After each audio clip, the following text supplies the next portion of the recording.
Hey guys, happy Sunday night. My name is Wes with the Berkin Conservative, and I am thrilled to be here starting to get in a routine with this show. I've got Kyle on the show here with his brand new Liberty flag. So, welcome, Kyle. Great to have you back. And then Chris as well. Chris, how are you doing? It's great to see you again. I'm doing well. How about you? Doing good, doing good. So, what's been up, guys? What have we're starting to do this every week. So, how has your week been? What caught your interest so far? For me, I'm just happy to be on Thanksgiving break and Yeah. happy to have a week off of work. Yeah. How about you, Kyle? Yeah, just continuing on. I actually don't have a week off, but I'm going to off towards the end of the week, obviously, Thanksgiving and Black Friday, and then maybe a couple of days next week as well. So, yeah, just keeping on, man. Yeah, I don't have this week off. My kids do, so that's always fun. So I'll probably end up taking some vacation time, but we're switching them back and forth with my wife. But I'm so excited to get a little bit of time off. I need it. I mean, you've got this election has been wild. You've got COVID cases that are Yeah. rising, and it's just been an all around insane year. And so, having the chance to just relax for a few days and enjoy the holidays as best we can. I'm curious, as we'll get into our topics here in a second. In terms of traveling, how do you guys feel about that? I mean, there's so much discussion now. Like, is it safe to travel? Should you travel? We've had that discussion, with my parents, and we had our in-laws here. How do you guys feel about that? I'll go with you, Kyle, first on that. Any thoughts on Well, drop? Go ahead. yeah, I mean, luckily, most of my family is in Charlotte, where I live. So, we're going to all get together and be just fine. For people who are traveling, as anything else, use your best judgment. I think, if you are an at-risk person, then take all the precautions necessary. But at the end of the day, you're an individual. You should do whatever you want to do, despite what the government tells you to do. Yeah. That's my libertarianism coming out. How about you, Chris? Yeah, I mean, I definitely don't think the government is necessarily going to be enforcing a lot of the, stay-at-home orders that it is mandating, which makes me wonder what is the purpose of the mandate. But I would strongly recommend against traveling at the moment. I'm starting to take more precautions. We are going to have a very small seven-person gathering for Thanksgiving at our place with just the very closest of family. And I hope everyone can find, a way to celebrate that is both safe, Yeah. but also helps them feel close to their family members during this holiday because people need that. That is an important human need that should not be overlooked as we, try and stay safe and not judge necessarily those who are in need of this kind of social comfort. Yeah, yeah, no, I mean, I agree with a lot of that. As we kind of hit the fall and stuff, it's been a long, long time since we've been back to normal, and able to enjoy everything with life. But I'm so proud of so many people, all the work that's gone in, to trying to fight this pandemic, and like you look at like football games, right? Like there's still football games being canceled, but at least they're trying to have a season. Like people, they have these restrictions down, but we're still trying to make it work. And I think it's going to take, several more months of that as we go into the end of the year, but it's this balance. It's constantly this balance between, precaution and at the same time not shutting your life down entirely. And, that's a tough place to be, but it's better than being completely shut down, so tough balance, but I think folks are doing it. We're actually striking that at my church. So, we're going, and essentially when you go into our church, we have about maybe half, maybe a little bit less, maybe like 40% of the people at my church. And then a lot of people are watching online. We come in, we have masks and the whole thing. But then once you sit down, you kind of your distance and you take your mask off. So we're trying to make it work. And the reason I bring up COVID as well is because our pastor actually tested positive. His wife tested positive and their kids tested positive. And so light symptoms, nothing, too serious, but they were down for 2 weeks. So this is really cool, and I'm happy to share it with you guys. Is that my wife, Kat, got to preach, this morning.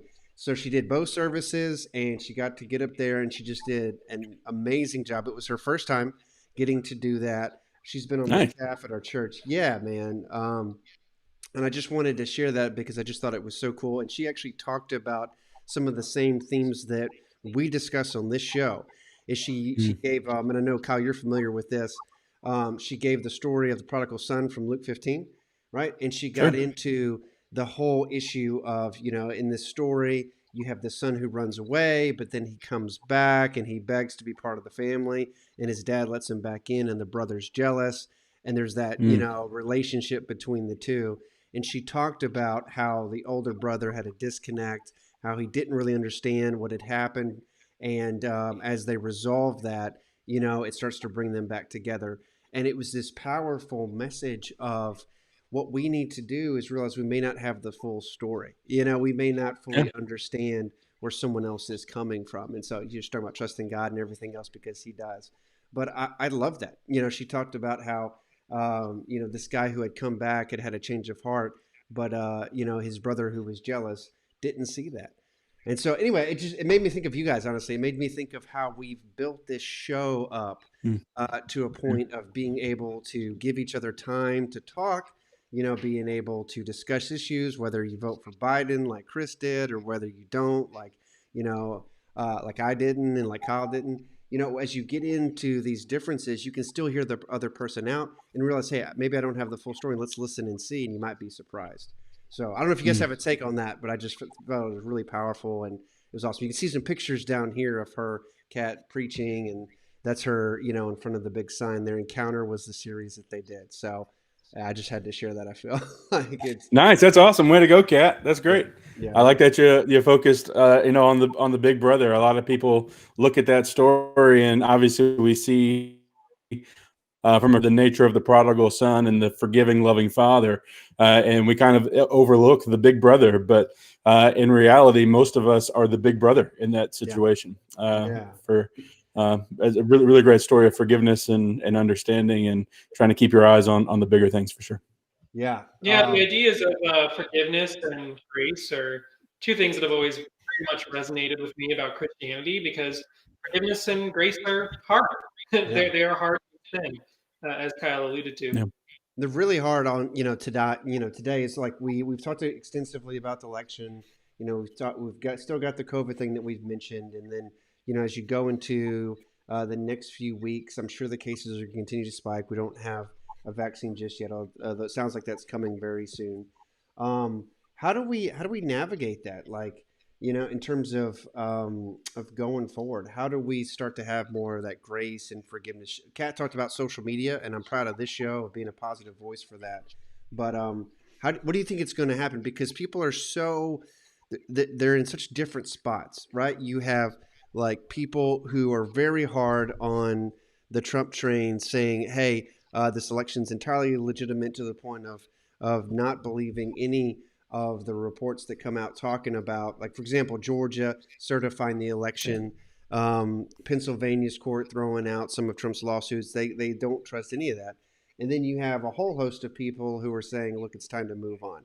So, I mean, how do we navigate that distinction in light of what my wife was saying? She's talking about listening to the other side. How do you? I'm just curious for you guys. How do you look at someone who says, "Hey, this election is illegitimate," and how do you give them grace, right? So that's for you, Chris. If you see somebody coming from this very, different perspective than you, what would you say to them? I mean, I don't know. Forgiving people is very difficult. Asking for forgiveness can be even tougher. Yeah, And I think the last 4 years have really brought out the worst in a lot of people. yeah, I can't say that I've always acted with grace and forgiveness during this time.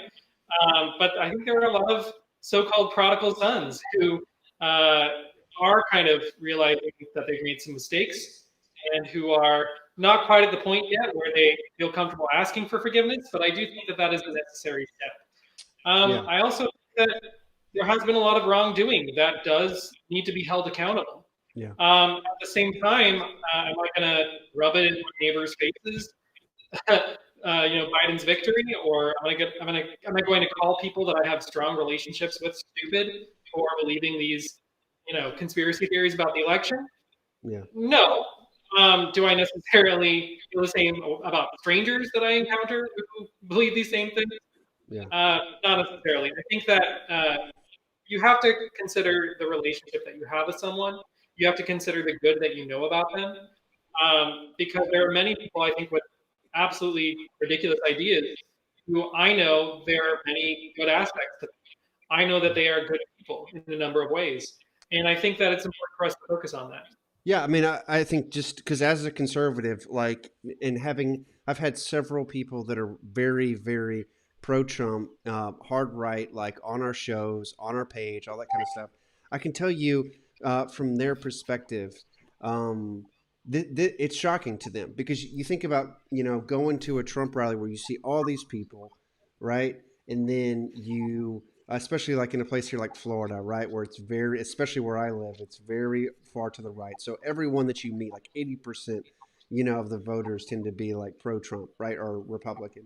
So you see all these people, and then at the same time, you go on social media, and if you've liked a lot of right-wing pages, well, then that's what you're going to see, right? Like just watch the Social Dilemma documentary, and I'll explain that.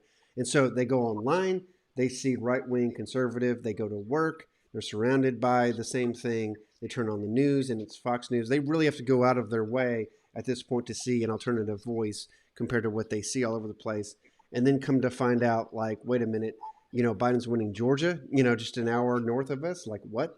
It's shocking to them, and then you take the whole piece of Trump is constantly discredited and attacked some of these institutions in government. I mean, he was attacking them back in 2016, even when he won the election. And so there's this distrust of government to begin with. So it doesn't take much. I don't see it.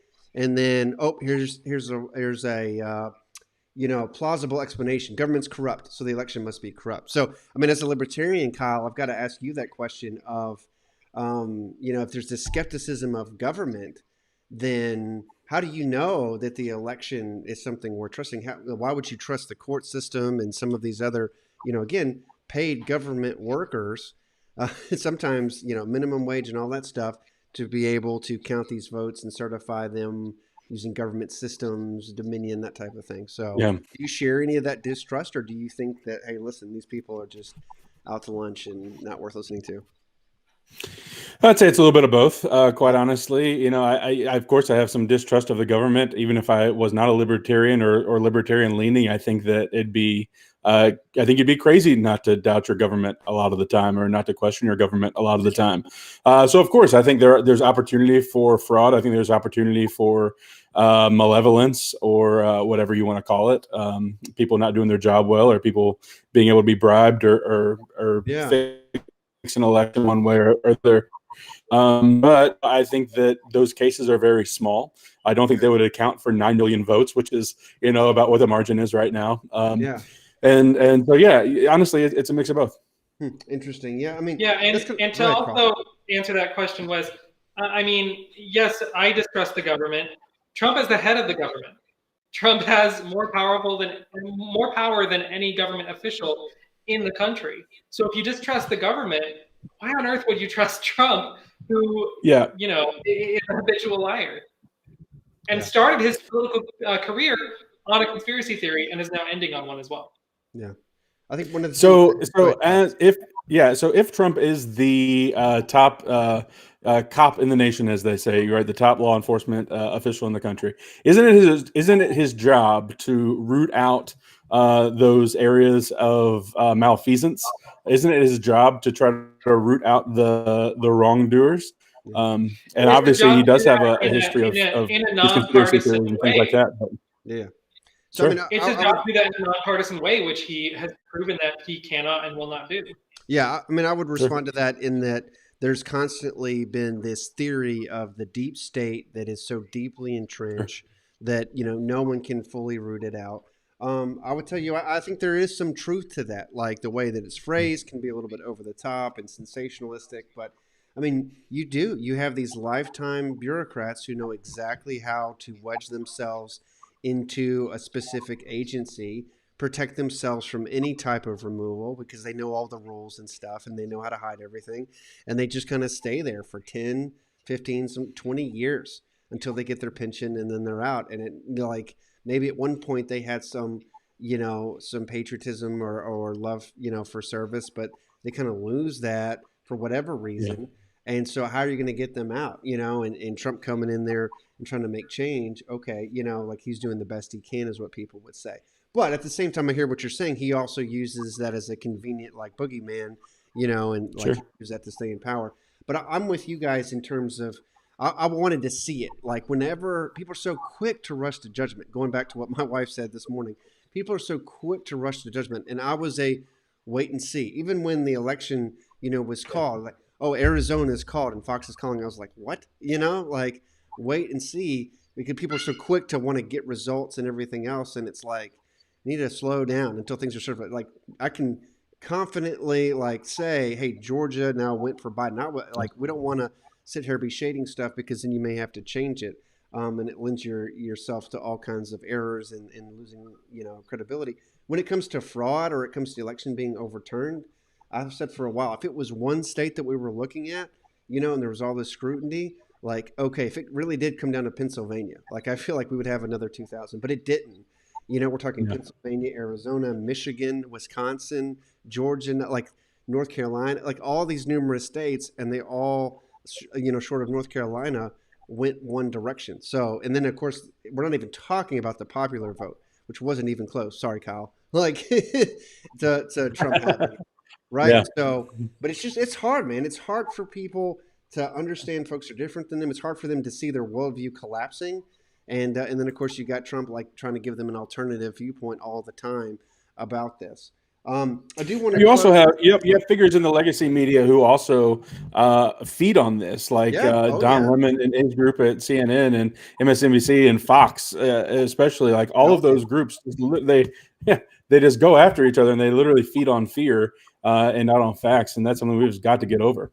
Yeah. One thing I do want to close with is, anytime people want to give us comments, that we're going to start shifting away from the election talk. I mean, I feel like we're all on the same page. We're getting to a point where it's kind of clear, and over time, I do think people's realization is going to change. Their acceptance of it is going to change. It's going to be tough, Yeah. but I'm looking forward with you guys of starting to shift away from that towards different questions and themes that people propose, coming at it from Chris with a liberal perspective, Kyle with the libertarian, and myself as the conservative.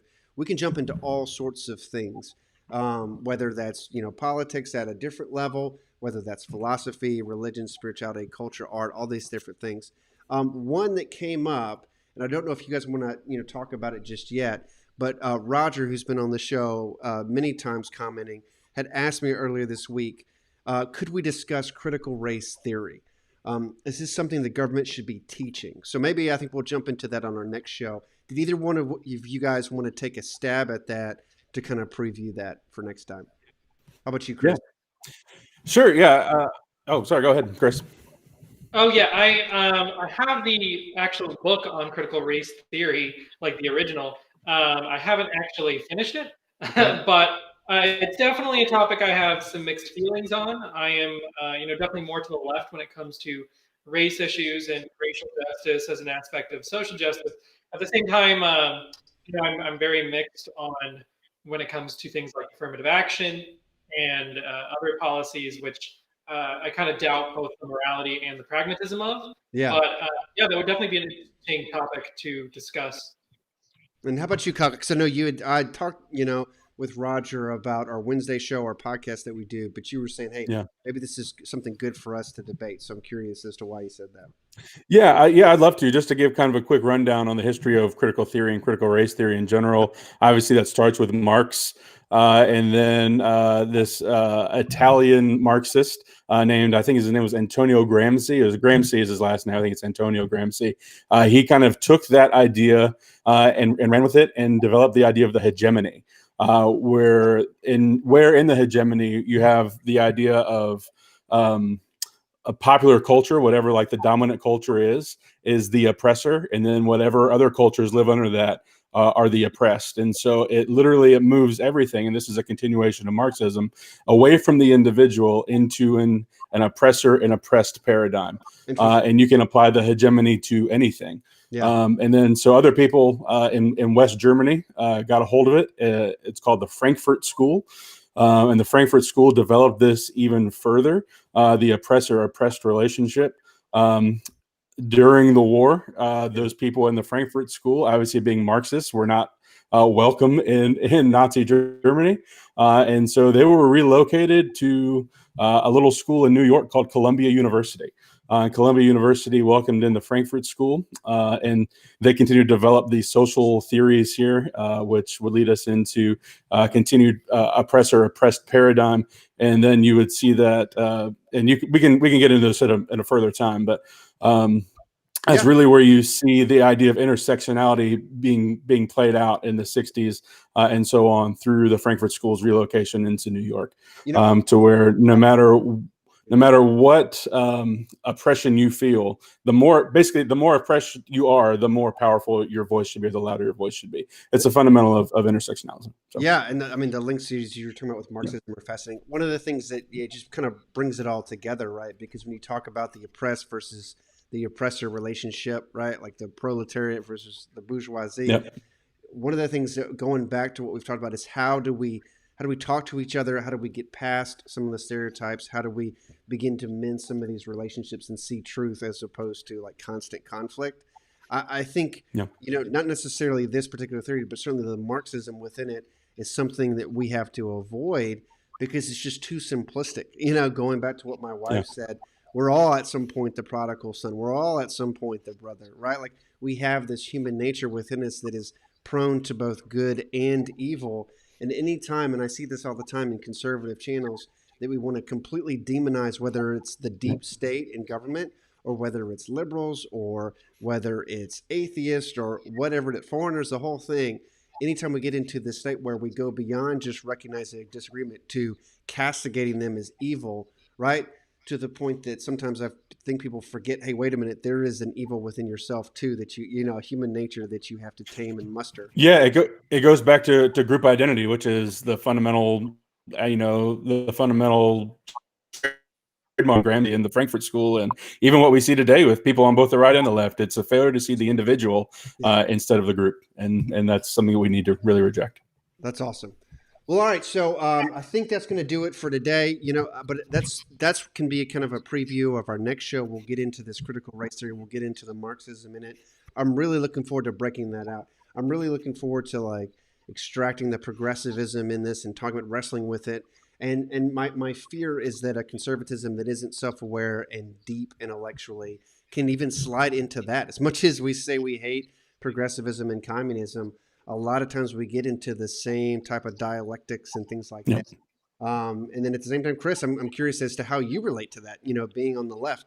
Like, to what extent do you buy all of this? So that's going to be a preview for our next one. Refounding Fathers, we're starting to do this every week at 8:30 Central. I think it's working out really well. Don't forget to look at our website, theberkingconservative.com. If you're interested in supporting us, if you've got comments, questions, message us. Just send us a comment below, and we'll be happy to feature it. So thank you, Kyle. Really appreciate you being on the show, representing the libertarian side. And then Chris is on the liberal side. Looking forward to seeing you next week. Thanks, guys. Yeah.